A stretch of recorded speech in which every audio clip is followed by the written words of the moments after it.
Hey, welcome back. It's the Jack and Jer Show. It is July 1st, halfway through the year. Jack and I made it half a year recording every week. I'm not going to lie, I've enjoyed this so much. I've learned a lot. I think I've improved a lot. I think the show has improved a lot. The camera used to be like in the top left and you could barely see me, and we didn't even know what we were talking about. Half the time, I don't even know if I was recording. I think we got a good little routine going. Some people have actually reached out to us and said they actually enjoy the show, which means more than you guys know. Every time I get a comment like that makes my day. So super, super awesome. Today, what I want to talk about, probably one of the, I think one of the most important skills you can actually have. It can make or break your career, which is when a lot of people think about it, but it can make or break relationships, who you date, how much you spend on a number of things. I'm talking about negotiation. So, I guess, why don't we learn negotiation in like middle school and high school? It seems like something that everyone uses. Why isn't there more emphasis on it? And then two, I guess we'll talk about, or I'd like to hear from Jack, what are some of your best tactics for negotiating? How do you make sure you get a good deal? And is it different if you're on one end or the other? So if you're giving an offer to someone as a boss, is that a different negotiation tactic than if you're a worker and you got an offer? What do you think, Jack? Yeah. Well, so I'm with you. This has been an awesome 6 months. Learned a lot. But let's just jump right into it. So the first thing I'd say is that we do learn about negotiation in middle school and high school, but we learn it like Karate Kid, Mr. Miyagi, wax on, wax off. Because one of the light bulb moments for me was when I was actually taking a negotiations class. And where was that at? In Florida? At UPenn. At UPenn. Yeah, I was taking it with Professor Neil Diamond, who is a world-renowned negotiator. I feel like I've heard of him, actually. Yeah, he gets like brought in when like Google is like doing major acquisition negotiations and stuff like that. Like he is world-renowned and really smart guy. And but what I want to get at is we negotiate all the time. You want to go out to eat with someone. You want them to help you do something, help you move, or be on whatever it is. We're always negotiating. Yep. But we don't think of it that way because we have this Hollywood image of suits in a room, talking about millions of dollars. So that's the first thing I wanted to bring out, that probably at least 3 times today you've negotiated something. We negotiated on when we were going to do this. Originally, we do 4 o'clock, but we changed it to 5. That was kind of a negotiation. Right? It is. It's 2 people trying to, find middle ground. So that's the first thing, because I think it's super important for people to realize that you are negotiating all the time, even if you don't realize it, and you have skills that you may not even realize you have. And then, the next thing that I think is important is that the key to, and by no means am I an expert in negotiation or anything like that, but like, it's hard to negotiate well without building a relationship with someone. There needs to be like some aspect of like acknowledging them. Question: when you say negotiate well, what exactly do you mean by that? Because like, I feel like there's 2 angles I can look at negotiation, and I feel like it depends on the situation which one I'm looking at. I feel like sometimes a good negotiation for me is I got an awesome deal and I killed it. And then other times a good negotiation is we both got the best deal possible. You see the difference I'm kind of trying to say? Yeah. So it depends on the situation, but most likely the negotiations that actually mean something are not, or shouldn't be like one-off negotiations. Like, especially if they're business or people that, you consistently socialize with, there is a long-term aspect to every negotiation, even if it is taking place here and now. What I mean by that is if you get the best possible deal you get right now, because you have leverage over that other person, most likely there is going to be a situation in the future where they are going to have leverage over you, and they are not going to forget that you took, everything from them merciless, and they are going, they're going to pay it back. So that was one of the things that our professor really instructed us to do. And then, the other thing in terms of like knowing the person is like, if it's a social thing, you got to know, in social or business or anything, you have to know what the deal breakers are. And what I mean by that is, one of the exercises we did in our class was you had to represent a certain company, two sides. And once each side was given a list of instructions, and one side was said flat out, you can't go below a certain number. And like, there's a lot of things to negotiate, but you can't agree to a number less than this. And we do the drill and blah, blah, blah. And the teacher goes to, recap afterwards. And he goes, hey, put up your hand if you drop below that number. Then half the class or a quarter of the class raised their hands. And he goes, you guys all got fired. You guys are all fired. And the people that didn't raise their hand because they didn't negotiate is because they didn't negotiate below that. It's because they told their counterpart very early on, they're like, they can't. It's a non-negotiable. Exactly. So you put that on the table and you do it knowing that you're going to need to concede on other points, but like, that. Yeah. Here's my thing, I guess, is I feel like I can sometimes be a good negotiator, but sometimes I feel guilty about it because, like, for example, what just like popped in my mind, sometimes I think a strong tactic with negotiation is to tell someone right at the beginning, this is a non-negotiable, and then after 20 minutes of negotiating, you're like, you know what? I'm willing to give you a little bit of that non-negotiable in order for you to give me XYZ, and basically you were lying to them that it was a non-negotiable. And I feel like a lot of negotiation has a lot of lying, and I just don't like that too much, but it feels a little necessary sometimes, unfortunately. I don't know, it's tough. I do feel a little bit of a tangent, I guess. I think like blockchain is going to help with negotiating a lot because it's transparent and trustless, so you can kind of backtrack and see a lot. But another thing, just a side little cool caveat, I want to see if you might have heard this, because I feel like I heard that case study that you guys did too. We might have done some similar case studies. But when I was in grad school, we had a negotiation case study, and basically this company needed these like let's say nuts or whatever, and this company needed the shell of the nuts, but both companies didn't know that. They just knew that they needed this plant or something. So basically both companies negotiate. I forget exactly how it worked, but most of the groups ended up, one group got screwed and the other group got what they needed.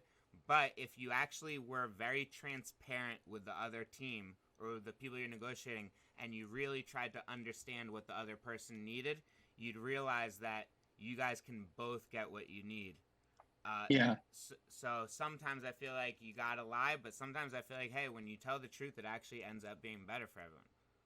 So I think what you said is so important, with the caveat being that I don't think lying is ever the right solution. And the reason why is you lose credibility. You lose the opportunity to stand and have your words really valued, and know that like this is where you stand, and you can't move from that, because the second you lose your credibility, everything else you say is potentially feckless. Yeah, I agree, but I'm not trying to get political. I'm gonna have one sentence and then we'll get away from politics. But like, I feel like politicians, let's say Joe Biden said he was gonna like decriminalize or legalize weed. That was a lie. They're not doing it right now. But like, yeah, but that wasn't a negotiation. Was it not a negotiation? I feel like he was kind of negotiating with the voters, saying like, I got you guys if you vote me in. No, is that not really a negotiation? I think mostly because that's theater. Politics are theater, and so there is no contract there. There is no like quid pro quo. Right. politicians are just going to say a million things and you're not going to pay attention to most of them, and then they're going to get in office and they're not going to do most of it. True.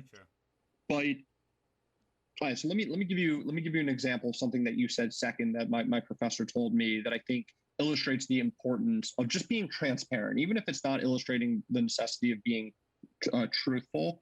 But it was a story of a family whose mom passed away, and in her will, things weren't really well defined about who gets what, and she had I think diamond necklace or something. And everything's being separated. And like, this is the last big thing. And the two sisters who things are supposed to be going to get into a really heated argument about this diamond necklace. And one of them wants it, the other one wants it, blah, blah, blah, blah. And eventually the mediator steps in and is like, why do you want it? And the one sister is like, well, it's of extraordinary value, so I'd like to sell it and split the proceeds because it's a really valuable piece of jewelry. And the other sister says, some of my most fond memories of my mom is when she was wearing that necklace.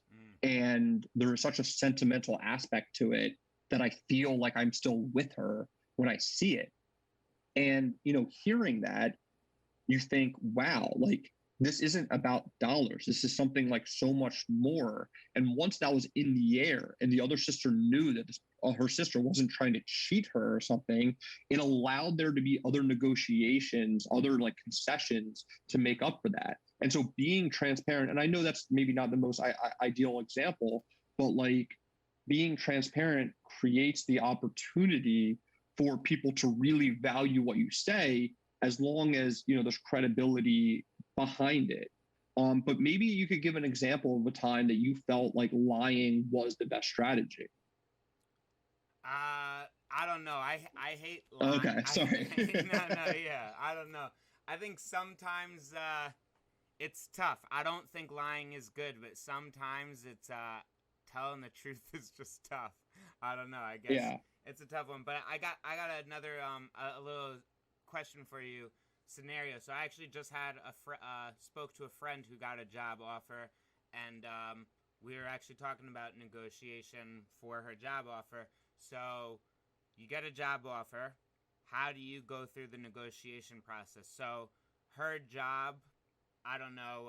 I actually don't know exactly what like her job would make, but like I think she's used to making 6 digits, somewhere in the 100,000 range. I think it changed or could have changed last year with COVID. People's salaries kind of have gone all over the place, but somewhere in the middle hundreds is what she would maybe makes now. She got offered a job in California, so she'd have to relocate, and they basically offered her the job and said, send your salary range. What would you do if you made 150 right now? What would you do to try and start that negotiation process? Okay. So there's a tactic in negotiation called anchoring. And basically what it means is that even if it is subconscious, whenever someone says the first number, it anchors the conversation.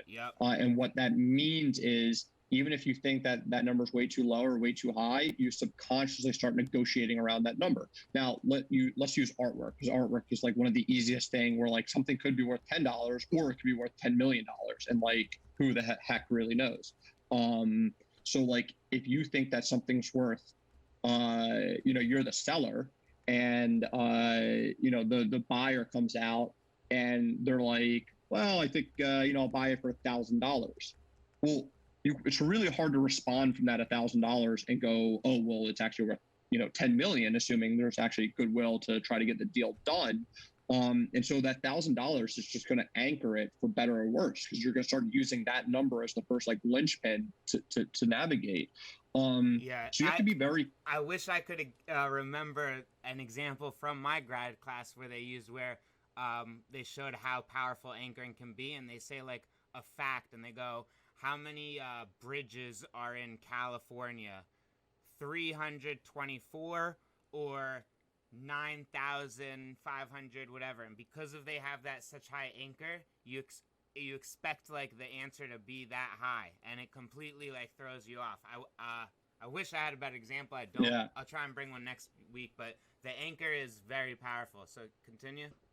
Yeah. So you have to be very aware of that, because if the other person goes first, you're allowing them to anchor. If Mm-hmm. you go first, you're anchoring, and 90% of the time you don't want to go first, because you will never get more or a more favorable term than your anchoring term. Mm-hmm. So you could be completely off. So your example, she's making, let's call it, she's making 100K, but she's going from wherever she is to California, potentially San Fran, where it's a higher cost of living and there's a lot of variables that go into it. You don't want her to go first and say 140, and then their employees or whoever she's negotiating against are like, ooh, we were actually thinking 200, but if she says 140, we're just going to say accept, because there's a concept in negotiation, which is, or not necessarily a concept, it's just like, common sense, that if you make a counter offer, you make an offer and it's accepted right away, you should have asked for more. Yeah. Like I had a friend who Damn. switched and law. then you can't go back and be like, actually, Can't go back. Yeah. Yeah. I had a friend who switched law firms, and they gave out massive signing bonuses because there's such a need for his position. And he told me that they made him an offer with a nice signing bonus, and he went back with them, and he told them he wanted 3x the signing bonus. And they told him, the whoever the mediator person was, said, if they accept this, we need to know right away that like you're going to accept this. You're not going to like negotiate anymore. He's like, yeah. And they accepted it with like in an hour. So in the back of his mind, he's like, I should have said 4x. I should have said 5x. Wow. So you got to know that like you're anchoring things in the same way that the other the people making the offer anchored the signing bonus with that number. So he felt like he could only say 3x above when clearly he could have said more. Right. Now the caveat to anchoring having such an impact is such an interesting strategy that I want to share it. And it works like this. The only way to get away, or not the only way, but the way I learned to get away from the anchoring effect is, if you were to make me an offer that I thought was just way too low or way too high, depending on the situation, instead of me acknowledging the offer and working around it, can you guess what I would do? Give your own suggestion. No. I would tell you that offer is completely inappropriate and cannot be taken seriously, and to get back to me when you had a serious offer. So I'm just not going to acknowledge it. I'm not going to negotiate against myself. I'm not going to counter it. I'm going to tell you that your offer is at such a unacceptable level that, and by the way, you can't necessarily do this with salaries and stuff, but there are things that like you could do it if you're like selling house selling and stuff. Yeah, exactly. Mm-hmm. So, but with the salary, I don't want to give like advice or something like that, but shoot for the moon. Like if someone's making you an offer and they want you to say the number first, and you're making 100, and you look online, you see what the cost of living is in that area, and especially because you have to move, then say 3x what you think you should be getting. If you think they're going to offer you 150, say 300, say 350. And like they might chuckle and they might be like, that's outrageous. And you're like, well, I have no idea. So you let me know.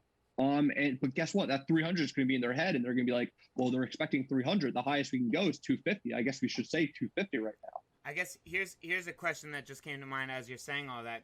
I agree with all of that, but what comes to my mind a little bit is like, what if I was completely satisfied with making 200 a year?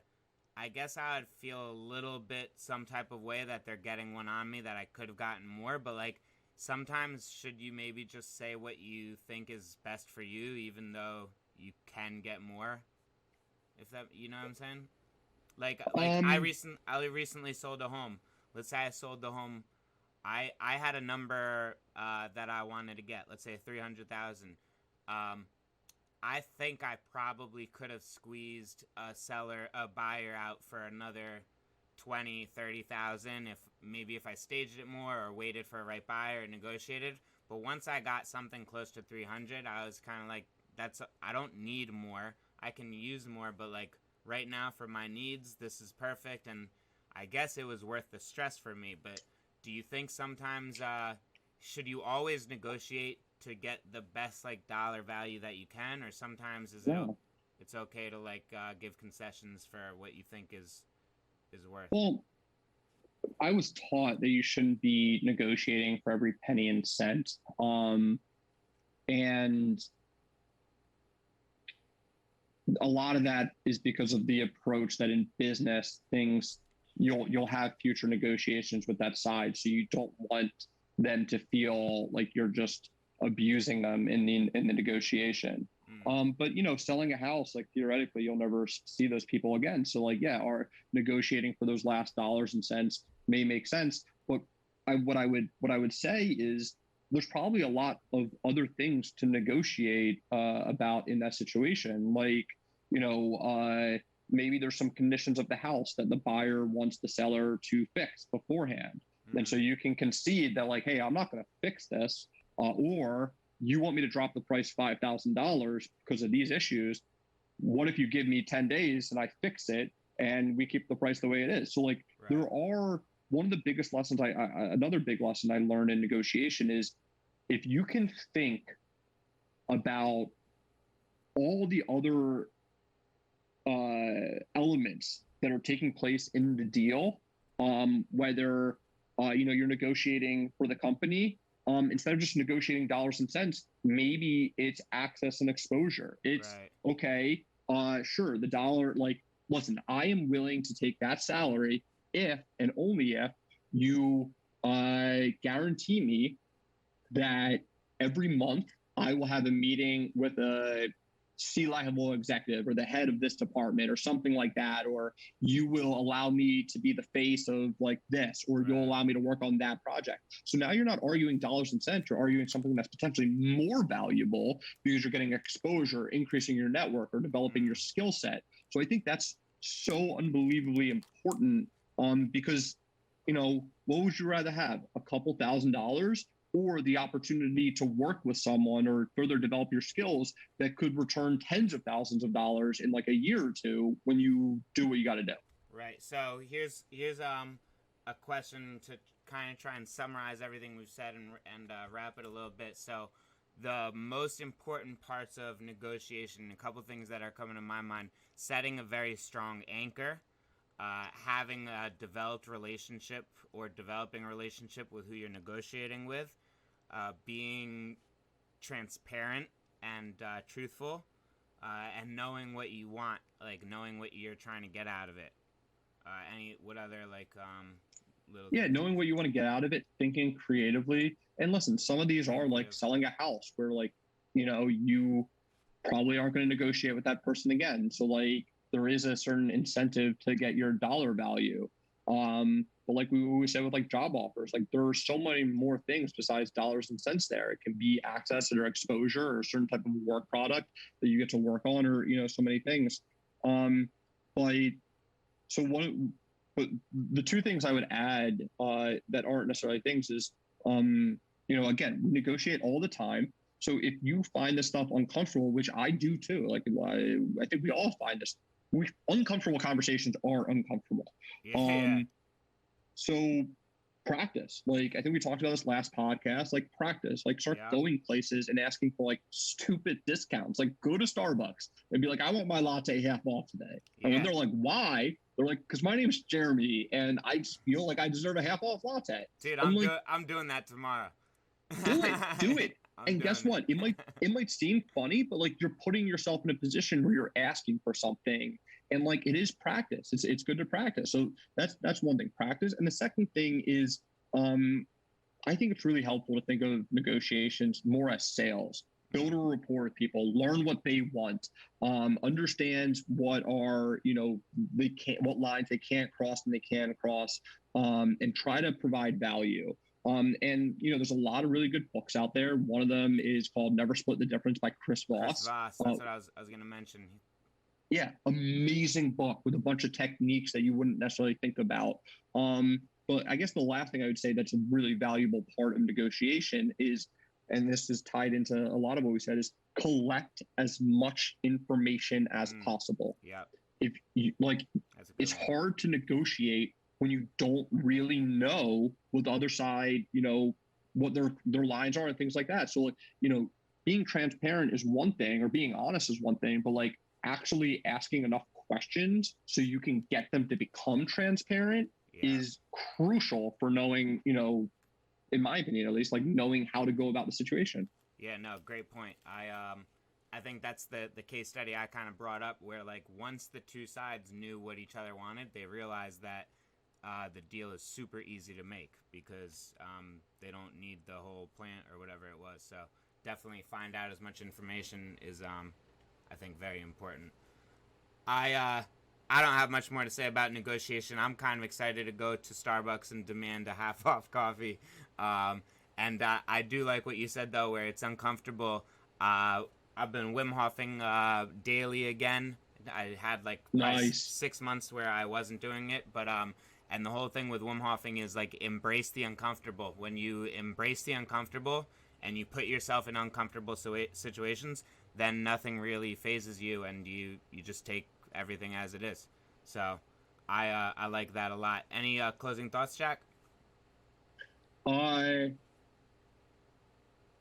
It's summertime. Go outside, enjoy the weather, be nice to people, practice your negotiations. No, I got nothing. But well, I have a pleasure. Something for you is I don't want to share too much info, but we still don't really have much more than like 50 to 60 people who listen to these. But good luck with your negotiation that you're about to do right after this show.